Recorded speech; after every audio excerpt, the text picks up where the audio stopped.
శ్రీశైలం నుంచి రోజుకు 10 టీఎంసీలు తరలించేందుకు ఏపీ సర్కార్ ప్రాజెక్టులకు పునాది వేస్తే కమిషన్ల కోసం కేసీఆర్ స్వాగతించారని తెలంగాణ సీఎం రేవంత్ రెడ్డి ఆరోపించారు. కేసీఆర్ పాలమూరు ప్రాజెక్టులను పూర్తి చేస్తే ఇవాళ చంద్రబాబుతో నీళ్ల పంచాయతీ ఉండేదే కాదన్నారు.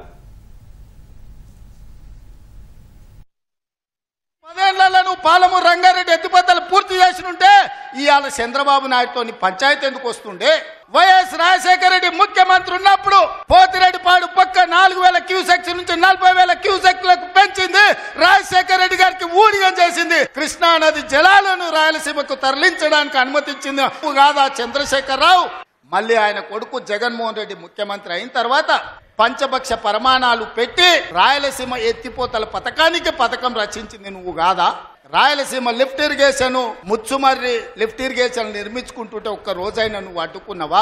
రాయలసీమ లిఫ్ట్ ఇరిగేషన్ పూర్తి అయితే రోజుకు 10 టీఎంసీలు అంటే ఒక్క నెల రోజులు మనం కళ్ళు మూసుకుంటే 300 టీఎంసీలు శ్రీశైలం మొత్తం తరలించకపోవడానికి మలుపుకపోవడానికి ఇవాళ పునాదులు వేస్తే ఆంధ్రప్రదేశ్ ప్రభుత్వం వీర తిలకందించి కాంట్రాక్టర్ దగ్గర కమిషన్ల కోసం కక్కుర్తిపడ్డది నువ్వు కాదా చంద్రశేఖరరావు? ఆనాడు సాగునీటి పారుదల శాఖ మంత్రి హరీష్ రావు కాదా అని నేను అడుగుతున్నా.